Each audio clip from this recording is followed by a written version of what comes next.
Hi and hello மக்களே, welcome back to fair boys our channel. So நம்ம already பார்த்துட்டு இருந்த டர்க்கிஷ் ட்ராமாவோட எபிசோட் 9 தான் நம்ம இன்றைக்கி பார்க்க போகிறோம். ப்ரீவியஸ் எபிசோட் பார்க்காதவங்களாம் கீழே டிஸ்கிரிப்ஷன் லிங்க் தர பார்த்துட்டு வந்துடுங்க. சப்ஸ்கிரைப் பண்ணாதவங்களாம் சப்ஸ்கிரைப் பண்ணுங்கள், அப்போ தான் நான் போகிற டெய்லி வீடியோ உங்களை தேடி வரும். இப்போ வாங்க வீடியோக்குள்ளே போகலாம். எபிசோட் 9ஓட ஸ்டார்டிங்கில் வந்து ஹீரோ வந்து ஹீரோயின்கிட்ட சொல்லியிருப்பா, நீ தான் டிசைட் பண்ணணும், உன் அண்ணன் என்ன பண்ணலான்னு சொல்லு அப்படின்னு சொல்லிட்டு. ஸோ அப்போது ஹீரோயின் சொல்கிறா, எங்களை தனியாக விடுங்க, நாங்கள் டிஸ்கஸ் பண்ணோம் அப்படின்னு சொல்கிறா. ஸோ ஹீரோயின் வந்து அவள் ஃபேமிலிக்கிட்ட செம்மையாக ஃபிக் அவுட் பண்ணி கத்துறா, நீங்கள் எப்படி இந்த மாதிரி விஷயத்த நீங்கள் என்கிட்ட இருந்து மறைப்பீங்க, நீங்கள் அட்லீஸ்ட் என்கிட்டயாச்சும் உண்மையை சொல்லியிருக்கலாம்ல அப்படின்னு சொல்லிட்டு ஹீரோயின் செம்மையாக கத்துறா. அப்போ அவங்க அப்பா சொல்கிறாங்க, நானே இப்போ தான் கண்டுபிடிச்சேன், என்ன பண்ண சொல்கிற அப்படின்னு சொல்லிட்டு அவங்க அப்பா கேட்குறாங்க. அப்போ ஹீரோயின் சொல்கிறா, இவ்வளோ பெரிய விஷயத்த நீங்கள் எப்படி மறைக்கலாம். அப்புறம் அவங்க அண்ணன்கிட்ட போய் செம்மையாக கத்துறா, நீ எப்படி ஒரு பொண்ணு வந்து நீ கொலை பண்ணலாம், என்ன பண்ணியிருந்தாலுமே நீ கொல்றது ஒரு ஆப்ஷன் கிடையாதுல்ல அப்படின்னு சொல்லிட்டு செம்மையாக ஃப்ரீக் அவுட் ஆகி நம்ம ஹீரோயின் கத்துறா. அப்போ நம்ம ஹீரோயின் சொல்கிறா, நான் கரெக்டான முடிவு தான் எடுப்பேன், என்ன பண்ணணும் நான் தான் சொல்லுவேன் அப்படின்னு சொல்லிட்டு இந்த இடத்த விட்டு போயிடுறா. இங்கே அந்த சீன் அப்படியே கட்டாது. நெக்ஸ்ட் சீனில் ஹீரோட ஃபேமிலி தான் காட்டுறாங்க. ஹீரோட சித்தி வந்து ஹீரோவை வந்து கொஸ்டின் பண்ணிகிட்ருக்காங்க. நம்மளோட இம்பார்ட்டன்ட் டிசிஷன் எடுக்க வேண்டிய சூழ்நிலை நம்ம தான் இருக்கோம், இந்த முடிவை எப்படி நீ நம்ம எனிமியோட பொண்ணுக்கிட்ட கொடுப்ப அப்படின்னு சொல்லிட்டு சித்தி கேட்குறாங்க. அப்போ ஹீரோ சொல்கிறான், இல்லை நான் எல்லாமே ஒரு காரணத்தோடு தான் பண்ணேன், என்னோடய மெத்தடில் தான் நான் ரிவெஞ்ச் எடுக்கிறேன், என்னோடய வேலை தான் அந்த ரிவெஞ்ச் போகுது, இந்த டிசிஷன் வந்து நம்ம ஹீரோயின்கிட்ட கொடுத்தா தான் அவங்க ஃபேமிலிக்குள்ளே வந்து ஒரு பிரிவு ஏற்படும் அப்படின்னு சொல்லிட்டு ஹீரோ சொல்கிறான். அப்போ கூட அந்த சித்தியோட பொண்ணு சொல்கிறா, ஆல்ரெடி நம்ம ஹீரோயின் வந்து ஒரு வாட்டி அவன் அண்ணனை காப்பாற்ற தானே ட்ரை பண்ணா, ரெண்டாவது வாட்டி அதே பண்ண மாட்டான், என்ன நிச்சயம், ஒரு வேளை அவள் சைலண்ட்டாக இருந்து போலீஸ்கிட்ட பிடிச்சி கொடுக்காம போயிட்டானா அப்படின்னு சொல்லிட்டு அந்த சித்தி பொண்ணு கேட்குறா. அப்போ ஹீரோ சொல்கிறான், அப்படி ஹீரோயின் வந்து சைலண்ட்டாக இருந்து அவங்க அண்ணனை காப்பாற்றணும்னு நினச்சானா நம்ம போலீஸ்கிட்ட டேரெக்டாக போயிடலாம் அப்படின்னு சொல்லிட்டு பேசிகிட்டு இருக்காங்க. இங்கே அந்த சீன் அப்படியே கட்டாது. நெக்ஸ்ட் சீன் காட்டுறாங்க. நெக்ஸ்ட் சீனில் வந்து ஹீரோயின் வந்து உள்ளே வரா வீட்டுக்குள்ளே. அப்போது கரெக்டாக வந்து ஹீரோ ஸ்டெப்ஸ்லேருந்து கீழே இறங்கி வரான். அப்போது ஹீரோயின் 2 பேரும் இடிச்சிக்கிறாங்க. அப்போ வந்து ஹீரோயின் கேட்குறா ஹீரோ கிட்ட, நீயே இந்த மாதிரி என்னை டார்ச்சர் பண்ணுற, என்னையே அந்த டிசிஷன் எடுக்க சொன்னேன், நீயே போய் போலீஸ்கிட்ட கம்ப்ளைண்ட் பண்ண வேண்டியதானே, என்னையே இதில் மாட்டி விட்ட, என்னையே டார்ச்சர் பண்ணுற அப்படி சொல்லிட்டு ஹீரோயின் கேட்குறா. அப்போ தான் ஹீரோ சொல்கிறான், நீ தான் வந்து என்னோடய பர்மிஷன் இல்லாமல் என் ஆஃபீஸ் ரூமுக்குள்ளே போய் அந்த விஷயத்தை நீ கண்டுபிடிச்ச லேப்டாப்பில், இப்போ நீ தான் அதை கேரி பண்ணணும், நீ தான் அதை டிசிஷன் எடுக்கணும், ஏன்னா இதுக்கு உனக்கு நான் கொடுத்த பனிஷ்மெண்ட்டு அப்படின்னு சொல்லிட்டு ஹீரோ சொல்கிறான். அப்போ ஹீரோன்னு சொல்கிறான், நீ ஏன் இந்த மாதிரி பண்ணுற, என்னால் இந்த டிசிஷன் எடுக்க முடியாது உனக்கு தெரியும்ல, அப்பயே நீ இந்த மாதிரி பண்ணுற அப்படி சொல்லிட்டு ஹீரோயின் கேட்குறான். அப்போ ஹீரோ சொல்கிறான், இல்லை இந்த டிசிஷன் நீ தான் எடுக்கணும், இது உனக்கான டெஸ்ட்டு, நீ உண்மையை வந்து சொல்லி நீ வந்து அதனால உன் லைஃப்பை கேரி பண்ண போறியா, இல்லை வந்து இதை மறைச்சி அந்த ஒரு பாரத்தோட நீ லைஃப்பை கேரி பண்ண போறியான்னு, இது உனக்கான டெஸ்ட்டு அப்படின்னு சொல்லிட்டு ஹீரோ அந்த இடத்துலேருந்து போயிடலாம். இங்கே அந்த சீன் அப்படியே கட்டாது. நெக்ஸ்ட் சீனில் ஹீரோயினை தான் காட்டுறாங்க. ஹீரோயின் கிட்ட பேசுறதுக்கு ஹீரோயினோட அண்ணனும் வரான் ரூமுக்கு வந்து பேசுகிறான், நீ வந்து என்னை போலீஸ்கிட்ட மாட்டி கொடுக்க மாட்டல, நீ இதுலேருந்து என்னை சேவ் பண்ணிவிடுவல அப்படின்னு சொல்லிட்டு அவங்க அண்ணன் கேட்குறான். அப்போ ஹீரோயின் சொல்கிறா, என்னால் என்ன பண்ண சொல்கிற, ஒரு நல்ல பொண்ணு வந்து இறந்துட்டா, என்னால் என்ன பண்ண சொல்கிற, நான் வந்து போலீஸ் ஸ்டேஷன் போகிற தவிர எனக்கு ஒரு வழி தெரியல அப்படின்னு சொல்லிட்டு அவன் சொல்கிறான். அவன் சொல்கிறான், என்னால் அந்த ஜெயிலெல்லாம் வாழ முடியாது, தயவு செஞ்சு என்னை இதுலேருந்து காப்பாற்று அப்படின்னு சொல்லிட்டு அவன் கெஞ்சிறான். அப்போ ஹீரோயின் சொல்கிறா, இல்லை என்னால் இது பண்ண முடியாது, இதை பற்றி நம்ம அப்புறமா பேசலாம் அப்படின்றான். அப்போ அவன் சொல்கிறான், சரி ஓகே நான் இங்கேருந்து போகிறேன், எதுவாக இருந்தாலும் நான் அக்செப்ட் பண்ணிக்கிறேன் அப்படின்னு சொல்லிட்டு அவன் அங்கேருந்து போயிடுறான். இங்கே அந்த சீன் அப்படியே கட்டாது. நெக்ஸ்ட் சீனில் ஹீரோயின் வந்து சோஷியல் மீடியாவில் பார்த்துட்ருக்கா அந்த பொண்ணோட ஃபோட்டோவை, அவளோட என்னென்ன போஸ்ட் போட்டிருக்கா அப்படின்னு சொல்லிட்டு. அப்போ அந்த பொண்ணும் அவங்க அப்பாவும் இருக்கிற மாதிரி ஒரு போஸ்ட் இருக்குது. அதை பார்த்துட்டு திடீர்னு நம்ம ஹீரோயினுக்கு என்ன தோணுச்சு தெரியல, வெளியே போய் அவங்கள பார்க்கலாம், அந்த பொண்ணோட அப்பாவை பார்க்கலான்னு சொல்லிட்டு அவள் கிளம்பி போகிறா. அப்போ நம்ம ஹீரோ உள்ளே வரான். உள்ளே வந்துட்டு கேட்குறான், எங்கே போகிற அப்படின்னு சொல்லிட்டு. இல்லை என்னை கொஞ்ச நேரம் தனியாக விடு, நான் போகணும் அப்படின்னு சொல்லிட்டு அங்கேருந்து அவள் போயிடுறா. ஹீரோக்கும் எதுவுமே தெரியல இவ எங்கே போகிறா அப்படின்னு சொல்லிட்டு அங்கே டேப் மாதிரி இருக்குது அந்த டேபிளில் வந்து பார்த்தா அந்த செத்து போன பொண்ணும் அவங்களோட அப்பாவும் இருக்கிற மாதிரி இருக்குது. ஸோ ஹீரோ ஃபிகர் அவுட் பண்ணிடுறான், அந்த பொண்ணோட அப்பாவை தான் பார்க்க போகிறான் ஹீரோயின் அப்படின்னு சொல்லிட்டு.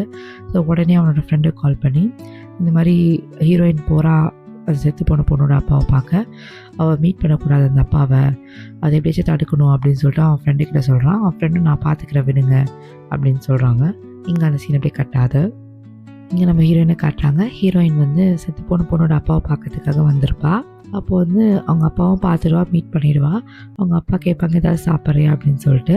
ஹீரோயின் சொல்லுவா தண்ணி மட்டும் போதும்னு சொல்லிட்டு. அப்போது அவங்க அப்பா வந்து தண்ணி போய் எடுத்துகிட்டு வரலான்னு போகிறப்போ அங்கே வந்து நம்ம ஹீரோ இருப்பான் உள்ள.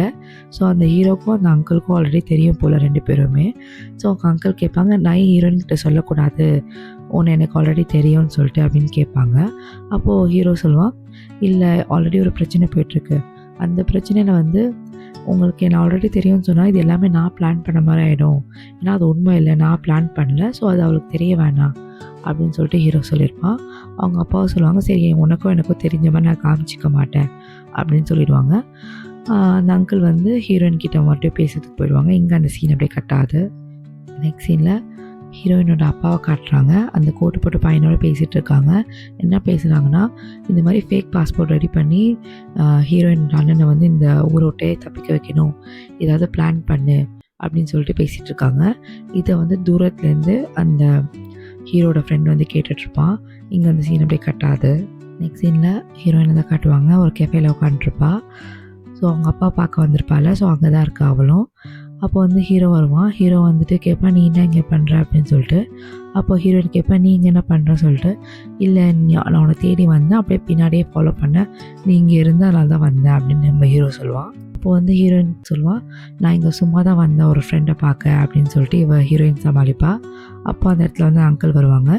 வந்து உட்காந்துட்டு ஹீரோயின் கூட ஹீரோ கூட பேசிகிட்டு இருப்பாங்க. அப்போ வந்து அங்கிள் சொல்லுவாங்க எனக்கு உன்ன மாதிரி ஒரு பொண்ணு இருந்தா, அவளும் வந்து டாக்டர் ஆகணும்னு நினச்சா, பட் அதுக்குள்ளே வந்து அவளை யாரோ கொன்று சூசைட் மாதிரி மாற்றிட்டாங்க, அவளோட லைஃப் எல்லாமே ஸ்பாயில் ஆகிடுச்சு அப்படின்னு சொல்லிட்டு அவங்க அங்கிள் பேசிகிட்டே இருப்பாங்க. அப்போது நம்ம ஹீரோயினால் அந்த ஸ்டோரியை கேட்க முடியாமல் ரொம்ப பிரேக் டவுன் ஆகிடுவா. இந்த மாதிரி ஒரு ஃபேமிலிலேருந்து ஒரு பொண்ணை பிரிச்சிட்டோமே அப்படி சொல்லிட்டு அவள் அங்கேலேருந்து எஞ்சி போயிடுவா அழுதுகிட்டே வெளியே வந்த ஹீரோயின் வந்து அங்கே ஒரு பிளேஸில் உட்காந்து அழுதுட்ருப்பா. அப்போ வந்து நம்ம ஹீரோ வந்து பேசலான்னு வரும்போது ஹீரோயின் செம்மையாக ஃப்ரீக்கட்டாகி கத்துவா, நீ ஏன் இந்த மாதிரி பண்ணுற, என் கண்ணு முன்னாடி நிற்காத, இங்கேருந்து போன்னு செம்மையாக அழுதுட்டு கத்திட்டு அவளை ஹீரோவை புஷ் பண்ணிகிட்டே இருப்பா. அப்போது ஒரு பாயிண்ட்டுக்கு மேலே அவனால் சுத்தமாக முடியாது. ஹீரோ ஹக் பண்ணிட்டு அழுவ ஆரம்பிச்சிடுவா. செம்மையாக அழுது முடிச்ச அப்புறமா ஹீரோ கிட்ட பேசுவா, இந்த மாதிரி என்னால் சுத்தமாக முடியல, எனக்கு ரொம்ப கஷ்டமாக இருக்குது, இந்த உண்மையெல்லாம் தெரிஞ்சுட்டு என்னால் வாழ முடியல, எனக்கு ரொம்ப கஷ்டமாக இருக்குது அப்படின்னு சொல்லிட்டு இங்கே பேசிகிட்ருப்பா. நெக்ஸ்ட் சீன் காட்டுறாங்க, சித்தி பொண்ணு இருக்கால. ஸோ சித்தி பொண்ணு தான் காட்டுறாங்க. அவள் என்ன பண்ணுறான்னா அவள் வந்து யாருக்கும் தெரியாமல் ஹீரோட ஆஃபீஸ் ரூமில் போயிட்டு அந்த வீடியோ எடுக்கலாம் அப்படின்னு சொல்லிட்டு அவள் போகிறா. அப்போது அந்த டைம் வந்து சித்தியும் வந்துடுறா. சித்தி கேட்குறா வீடியோ கிடச்சிச்சா அப்படின்னு சொல்லிட்டு அவள் பொண்ணுக்கிட்ட. அவள் பொண்ணு சொல்கிறா ஆமாம் கிடச்சிச்சு அப்படின்னு அவள் பொண்ணு சொல்கிறா. அப்போது சரி இந்த வீடியோ வச்சு இவங்க 2 பேரும் ஏதோ பண்ண போகிறாங்க போல். இங்கே அந்த சீன் அப்படியே கட்டாது. ஸோ நெக்ஸ்ட் சீன் காட்டுறாங்க. நெக்ஸ்ட் சீனில் நம்ம ஹீரோ காட்டுறாங்க. அவங்க 2 பேரும் வந்து ஒரு பீச் சைடில் வாக் போயிட்டுருக்காங்க. அப்போது ஹீரோயின் கேட்குறா ஏன் இங்கே கூப்பிட்டு வந்தேன் அப்படின்னு சொல்லிட்டு. அப்போ ஹீரோ சொல்கிறான் இல்லை இன்னைக்கு டே ஃபுல்லாக உனக்கு ரொம்ப டஃப்பாக இருந்துச்சுல, அதனால தான் ஒரு மைண்ட் ரிலாக்ஸ் பண்ணலாம்னு சொல்லிட்டு ஒரு வாக் போகலான்னு சொல்லிட்டு கூப்பிட்டு வந்தேன் அப்படின்னு சொல்கிறான். சரி ஓகே அப்படின்னு சொல்லிட்டு அவளும் அங்கே நடந்து போயிட்டுருக்காங்க. அப்போ நம்ம ஹீரோயின் கேட்குறான் நீ வந்து நல்லவனாகவும் தெரிகிற, அதே டைம் ரொம்பவும் எனக்கு வந்து ஒரு ஆபத்தான பையனாகவும் தெரிகிற, நான் உன்னை எது நம்புறதுன்னு தெரியல, என் மனசு ஒன்று நம்ப சொல்லுது நீ ஒரு நல்லவன் சொல்லிட்டு, ஏன்னா என் மைண்டில் வந்து நீ வந்து ஒரு சரியான பையன் மாதிரியும் தெரியுது, நீ ஏன் இப்படி இருக்க அப்படி சொல்லிட்டு நம்ம ஹீரோயின் வந்து ஹீரோ கிட்ட சொல்லிகிட்ருக்கான். எங்கள் அது சீன் அப்படியே கட்டாது. நெக்ஸ்ட் சீனில் அந்த வீடியோ வந்து சோஷியல் மீடியாவில் யாரோ போட்டுட்ருக்காங்க. எல்லாருமே பார்த்துட்ருக்காங்க அந்த வீடியோவை. செத்து போன பொண்ணோட அப்பா, அப்புறம் ஹீரோனோட அண்ணா எல்லாருமே அந்த வீடியோ பார்த்துட்டாங்க சோஷியல் மீடியாவில். அப்போ நம்ம ஹீரோயின் அந்த இடத்துலேருந்து கிளம்பலான்னு பார்க்கும்போது அவங்களுக்கும் மெசேஜ் வருது, இந்த நெட்டில் ஆன்லைனில் போட்டாங்க அப்படின்னு சொல்லிட்டு அவங்களும் அந்த வீடியோ பார்க்குறாங்க.